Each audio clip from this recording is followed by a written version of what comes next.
एक व्यक्ति जिसका योग्यता नहीं है एक काउंसिलर बनने का, साल ब साल सांसदों का अपमान किया, विधायकों का अपमान किया, हमारे जैसे प्रवक्ताओं को तो गुलाम बना के रख दिया। जिस तृणमूल कांग्रेस को ममता बनर्जी ने इतने मेहनत से अपने खून पसीने से तैयार किया था, एक व्यक्ति ने इतना पैसा आया कहां से? कहां से आ रहा है पैसा? कल्याण बनर्जी जो हमेशा से ही अभिषेक बनर्जी या टीएमसी का जो भी केसेस होते हैं कोर्ट के वो लड़ते थे, आज लेकिन उन्होंने अभिषेक बनर्जी का फौजरी जो सिग्नेचर वाला केस था उससे बैक कर गए, बोले वो नहीं लड़ेंगे। इससे भी बड़ा बयान उन्होंने दिया कि चूज ममता और अभिषेक। नहीं, कल्याण बनर्जी जी ने तो इतना दिन कोशिश किया ममता बनर्जी के साथ खड़े रहने की, बट कल्याण बनर्जी जो बोल रहे हैं ये बात तो रिजू दत्ता भी बोल रहा है, ये बात तो ऋतुव्रत बंदोपाध्याय भी बोल रहा है, ये बात तो शताब्दी राय भी बोल रही है, ये बात तो काकुली घोष दस्तीदार जी भी बोल रहे हैं। एक व्यक्ति जिसका योग्यता नहीं है एक काउंसिलर बनने का, दीदी ने धृतराष्ट्र की तरह अपनी आंखें बंद कर ली और उस व्यक्ति को प्रतिष्ठित करने के लिए राजनीति में उन्होंने सबको साइड कर दिया। ये व्यक्ति अभिषेक बनर्जी साल ब साल सांसदों का अपमान किया, विधायकों का अपमान किया, हमारे जैसे प्रवक्ताओं को तो गुलाम बना के रख दिया। पार्टी के हर स्तर के नेताओं के साथ इन्होंने बदतमीजी की, इन्होंने अपमान किया। पार्टी के अंदर बोलने जाओ तो पार्टी से साइडलाइन कर दिए जाओगे, और पार्टी छोड़ के अगर बाहर जाके बोलने जाओ या मीडिया के सामने कुछ बोलो तो उसके ऊपर आर्म्स एक्ट के केस डाल दिए जाएंगे, उसके ऊपर नारकोटिक्स के गांजा के केस डाल दिए जाएंगे और उनके परिवार को तबाह कर दिए जाएंगे। एक व्यक्ति ने, जिस तृणमूल कांग्रेस को ममता बनर्जी ने इतने मेहनत से अपने खून पसीने से तैयार किया था, एक व्यक्ति ने उस पार्टी को खत्म कर दिया, बर्बाद कर दिया। और दीदी को जिम्मेदारी लेनी पड़ेगी। ऐसे एक व्यक्ति जिसका योग्यता नहीं है उसको प्रतिष्ठित करने के लिए दीदी ने अपनी आंख मूंद ली थी उनके हर दुष्कर्म के साथ। दीदी का नाम आज तक किसी दुष्कर्म के साथ नहीं आया। ये व्यक्ति अभिषेक बनर्जी, इनका नाम ईडी केस में है, कोयला तस्करी में है, सीबीआई गाय तस्करी में है, टीचर्स रिक्रूटमेंट स्कैम में इनका नाम है। लास्ट में अपने विधायकों का साइन फॉर्जरी केस में इनको सीआईडी ढूंढ रही है। आज इनको जाना पड़ेगा सीआईडी के पास 6 बजे से पहले। कौन है ये व्यक्ति? कितना बड़ा नेता है? ये तो दीदी थी, दीदी के चलते सबने इनको मान लिया था। आज जो बंगाल के मुख्यमंत्री है शुभेंदु अधिकारी, शुभेंदु अधिकारी को तृणमूल कांग्रेस से भगाया था कौन? ये व्यक्ति अभिषेक बनर्जी ने।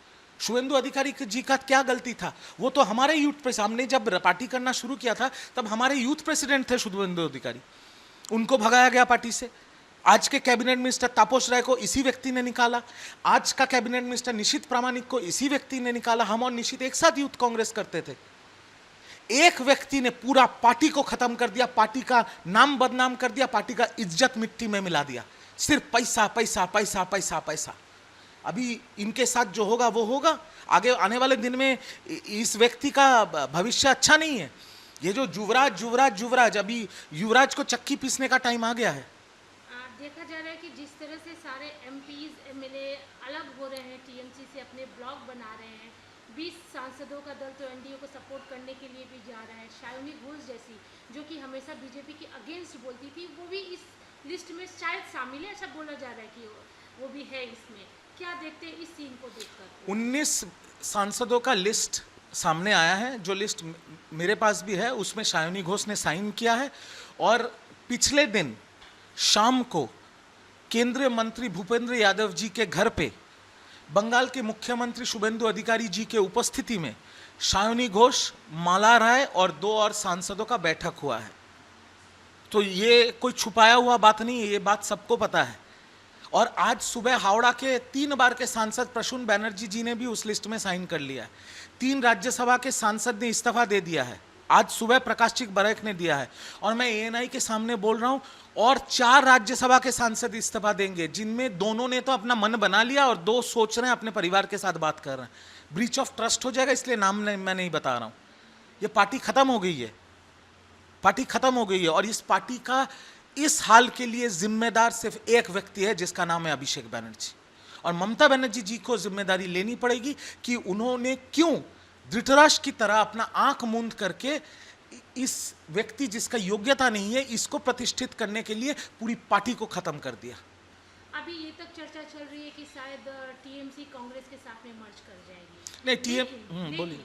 एलओपी जो बने हैं ऋतुव्रत, तो साफ कहना है कि सवाल ही नहीं उठता है, हम सब तो शामिल ही नहीं है। नहीं देखिए, टीएमसी पार्टी कांग्रेस के साथ मर्ज नहीं कर सकती। मैंने भी ये सोचा था, फिर मैंने देखा कि इलेक्शन कमीशन ऑफ इंडिया, चुनाव आयोग का जो 29A जो रूल है, उसमें अगर एक पार्टी को मर्ज करना है किसी और पार्टी के साथ, तो एक तो पहले 2/3 आपको मेजॉरिटी चाहिए होगी, और पार्टी के जो स्तर के, हर स्तर के जो नेता हैं, वो विधायक हो, सांसद हो, या बाकी जो पोर्टफोलियो के नेता है, हमारे जैसे प्रवक्ता है, हम सबका संबोधन चाहिए होगा।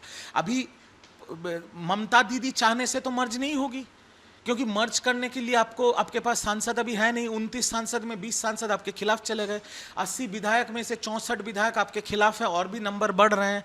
और बाकी जो पार्टी के लीडर्स हैं, वो तो कांग्रेस के साथ मर्ज नहीं करेगी, और कांग्रेस के साथ तृणमूल कांग्रेस मर्ज कर जाएगी, तो तृणमूल का लोगो और तृणमूल के पार्टी फंड में जो पैसा है, जो 1000, 1200, 1300 करोड़ रुपए है, वो कहाँ जाएगा? तो ये सब बेकार की बातें हैं। जो हो सकता है वो ये हो सकता है कि कांग्रेस के साथ तृणमूल कांग्रेस का बंगाल में एक गठबंधन हो सकता है, और वो भी होगा अगर सोनिया गांधी जी और राहुल गांधी जी ने दया किया ममता बनर्जी और अभिषेक बनर्जी के ऊपर, तभी ये गठबंधन हो सकता है। पर अब देखा जाए क्या होता है।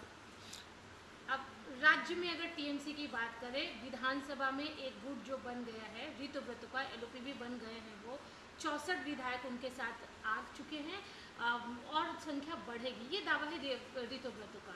इस पर क्या बोलते हैं, क्योंकि बाकी के जो बचे कुछ विधायक हैं, उनका एक ही कहना है कि जीते तो टीएमसी के सिंबल से थे, तो इस तरह से क्यों जा रहे हैं, नहीं जाना चाहिए। नहीं, जीते हैं टीएमसी के सिंबल से, ऋतुव्रत बंदोपाध्याय भी जीते हैं टीएमसी के सिंबल से, और ये जो 34-64 विधायकों का जो गुट बना है, ये लोग भी तो बोल रहे हैं कि ममता बनर्जी जी को हम मानते हैं, हम सम्मान करते हैं। ये भी तो वही बोल रहे हैं जो सांसद बोल रहे हैं, जो कल्याण बनर्जी, कि हम अभिषेक बनर्जी को नहीं मानते। कौन है अभिषेक बनर्जी? बात यहां पर आता है। और आपको एक चीज समझना पड़ेगा, बंगाल में सरकार परिवर्तन हुआ है, जो नया सरकार आया है, मुख्यमंत्री शुभेंदु अधिकारी के नेतृत्व में बढ़िया काम कर रहा है। तो जो ये जो विधायक है, इनकी जिम्मेदारी तो इनके, ये जो विधानसभा से चुन के आए हैं, इनके लोगों के प्रति भी है। जैसे पकड़ लीजिए आप ऋतुव्रत बंदोपाध्याय, वो जिस उलूबेड़िया कॉन्स्टिट्यूएंसी से चुन के आए हैं, उस उलूबेड़िया के लोगों के लिए भी तो उनका काम करने का जिम्मेदारी है। तो आज अगर विधायक मुख्यमंत्री या सत्ता पक्ष के साथ बैठ के जिस विधानसभा से वो चुन के आए, उनके हित में काम करने के लिए सिद्धांत लेते हैं, इसमें गलत क्या है? इसमें तो कोई गलत बात नहीं। तृणमूल जमाने में 15 साल में ये होता था कि विपक्ष के विधायकों को बुलाओ मत, उनके विधानसभा में कोई काम नहीं होगा, उनके विधानसभा में कोई पैसा नहीं दिया जाएगा। ये तो गलत बात है। अगर आप मुख्यमंत्री हैं तो आप तो सबके मुख्यमंत्री। आज शुभेंदु अधिकारी मुख्यमंत्री हैं, वो बीजेपी के भी मुख्यमंत्री हैं, तृणमूल के भी मुख्यमंत्री हैं, सीपीएम, कांग्रेस, आईएसएफ, यूजेपी के भी मुख्यमंत्री हैं।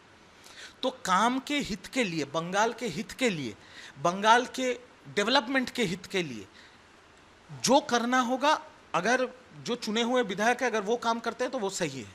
एक और चीज़ है जो ऋतुव्रत ने मुद्दा उठाया है कि सांसद होने के नाते सभी को एक फंड मिलता है, किराए के लिए कोटा मिलता है, ट्रेन का, प्लेन का, हर जगह का। लेकिन अभिषेक बनर्जी का जो लिविंग स्टाइल है, वो स्पेशल जेट लेकर जाते हैं, प्राइवेट में जाते हैं, वो उस चीज़ का इस्तेमाल नहीं करते हैं जो सरकार की तरफ से उनको मिलता है। तो ये जो लिविंग ऑफ स्टैंडर्ड है, ये पार्टी के नज़रिए से ठीक नहीं था लोगों के लिए। पहला सवाल तो मैं ये पूछना चाहता हूं कि वो है कौन? सारा देश में 500 से ज्यादा सांसद हैं, उनके जैसा रवैया कितने सांसदों का है?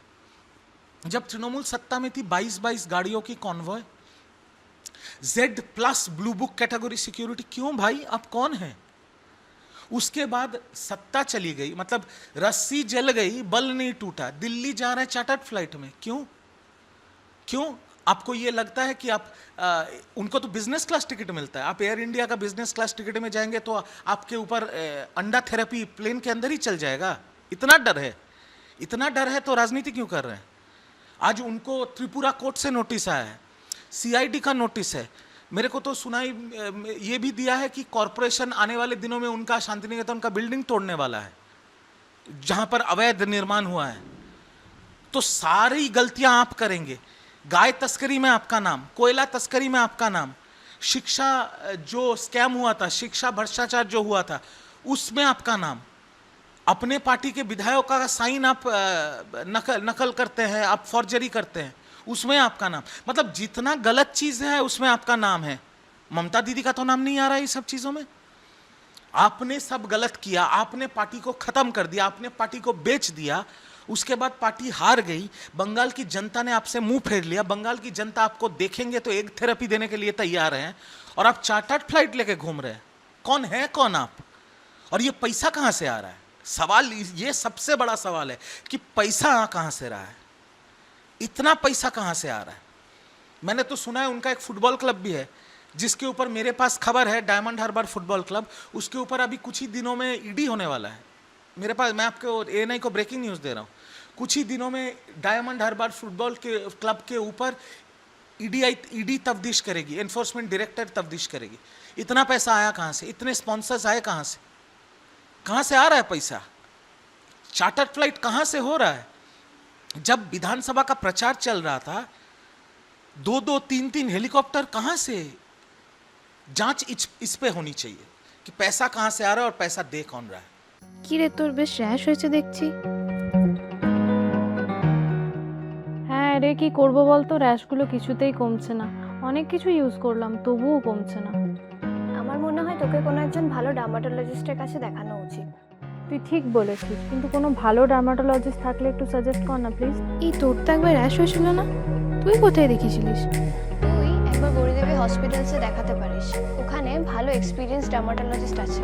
আমারও সেম প্রবলেম হয়েছিল, এখন ওখানে ট্রিটমেন্ট নিয়ে আমি এখন ঠিক আছি।